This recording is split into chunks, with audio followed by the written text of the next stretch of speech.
You Okay. do. I was thinking about these 8 years. Yes. And actually, you can factor in the 2.5 years before that when we were dating. And when do you think, in the whole time we've known each other, when were you most upset with me?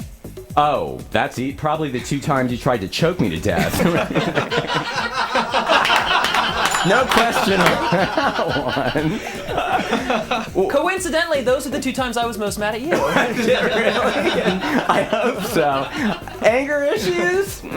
I wouldn't say that I was trying to choke you to death. I think I was just trying to quiet you down for a few minutes. Choke me! Yeah, not getting all that air out of the windpipe. Just choke me into unconsciousness for a few minutes. But if you think about it, and of course, it's never a good idea to hit someone or to hurt someone in any way or to inflict any sort of physical distress on somebody. I've learned this.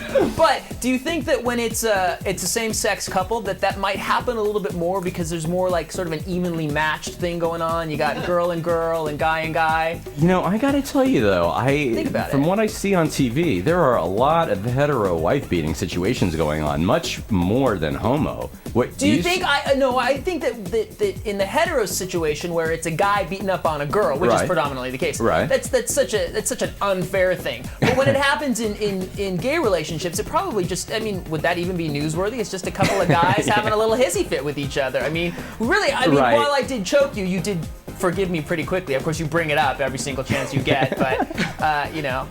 Well, there's the streak of vindictiveness. I learned it well from my mother. But no, you're right. You're right. If we sent it into a news channel or something, it probably would be laughed at rather than taken seriously, like a hetero kind of domestic dispute kind of thing, right? Ah, those homos, they're just playing around. I venture to guess I wasn't the first person who put a little throttle around your neck. Am I right? No, you were the first person. The first. Yes, you first were. and second. I apologize. It's okay, and you know what? I forgive you 8 years later. Well, that's good. Okay? Thank you very much. All right, but I'll continue to bring it up. Speaking of your mom, because we were talking earlier about how your mom, we say that she didn't really have a problem with you coming out, more that she just sort of decided to not really address the issue in her head and just say, well, whatever. Denial. And yes. Denial. Now, being that you've had a number of years of therapy, we won't say how many, but you've had some therapy. You can say how many. Probably about 10 since we broke up.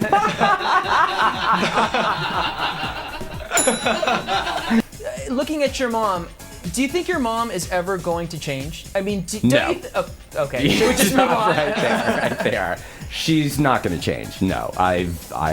How do you deal with the? Okay, what would you say? Your mom emotionally distant, or what is the word you're looking for? I'd say emotionally distant. She got married when she was 20, 21. You know, back then they got married early, and I don't think my mom and my dad, just they didn't know each other well enough. And what does that have to do with your mom being the way she is now? Well, because had my dad known how my mom really is, he probably wouldn't have married her in the first place to begin with. But what does that have to do? I mean, what I want to know is, why is your mom the way she is?